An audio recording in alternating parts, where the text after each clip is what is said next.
Estaba diciéndoles que una de las preocupaciones fundamentales era precisamente la de ver el profundo nexo que debe existir siempre entre evangelización y catequesis, no como dos cosas separadas o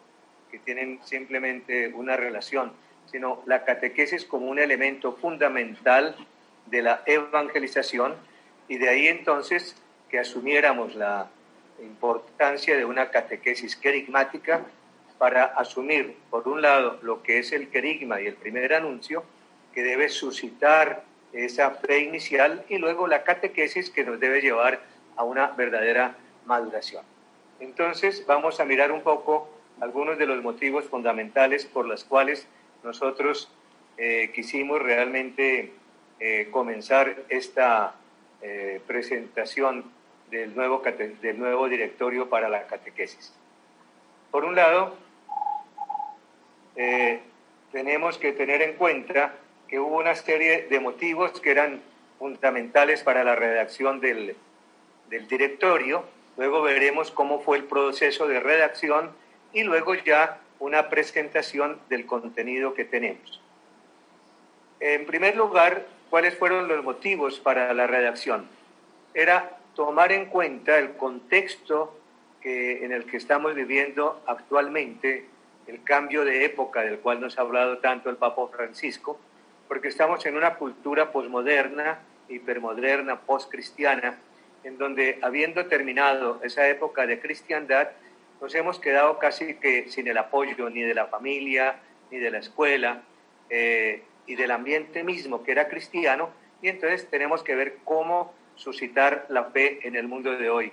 Y tomando los elementos que el Papa Juan Pablo II nos había señalado en la encíclica que nos hizo sobre la misión de la Iglesia, en donde nos decía que por un lado tenemos que responder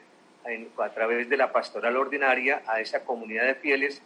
que frecuentan la Iglesia, los sacramentos, que dan testimonio de fe, y que tenemos que continuamente ayudarlos para que ellos crezcan en su fe. Por otra, tener en cuenta la realidad de tantas personas que son bautizadas, pero que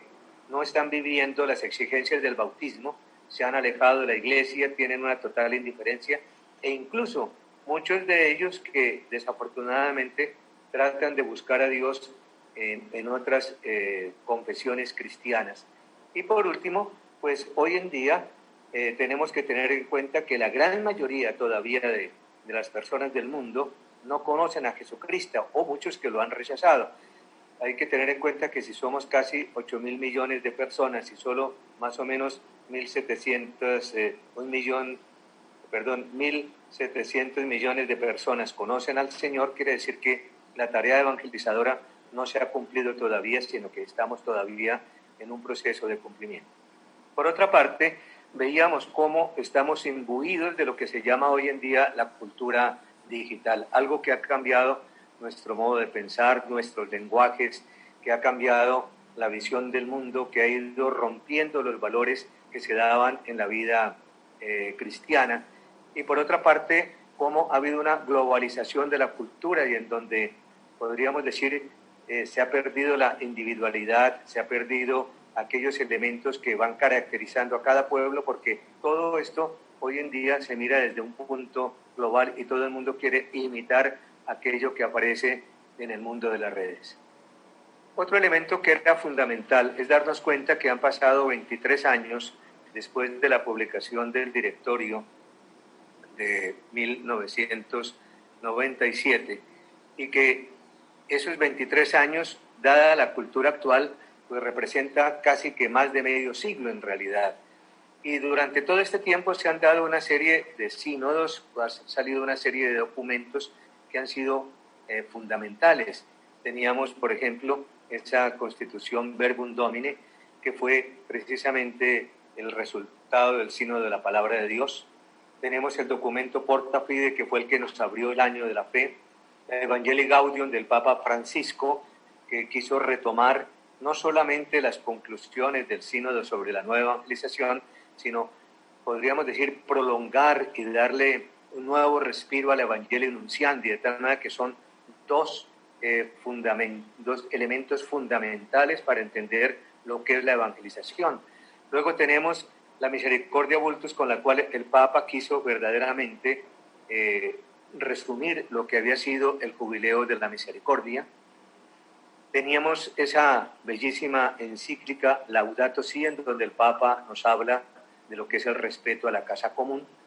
El Amoris Laetitia, que recoge lo que fue el fruto de ese sínodo sobre la familia. Misericordia et Misera, en donde el Señor nos hace ver cómo la misericordia debe estar en el centro y el eje mismo de toda la tarea de la evangelización, y cómo la catequesis debe asumir la misericordia como uno de sus elementos fundamentales.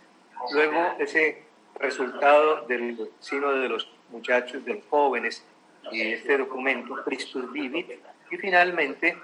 el sínodo sobre la Amazonía, en donde el Papa pues, ha querido regalarnos este bello documento, querida Amazonía, para que tomemos conciencia de esa realidad. Todo esto nos ha llevado entonces a proyectar unos nuevos paradigmas para la pastoral de la Iglesia. Fundamentalmente, lo sabemos, es pasar de una pastoral de conservación a una pastoral eminentemente misionera, utilizando lo que el Papa nos ha dicho en la Evangelii Gaudium, de buscar una iglesia en salida, para lo cual es absolutamente necesario que hagamos una verdadera conversión pastoral. No podemos quedarnos haciendo simplemente lo que se ha hecho a lo largo de los años, sino que tenemos que proyectarnos con gran iniciativa, respondiendo a lo que el Espíritu Santo hoy nos va iluminando para poder responder a los grandes retos que nos presenta hoy en día la sociedad. Por otra parte, pues tenemos que cambiar los paradigmas de la catequesis. Por una parte, pasar de una catequesis eminentemente prasacramental a una catequesis de iniciación a la vida cristiana. Es decir, olvidémonos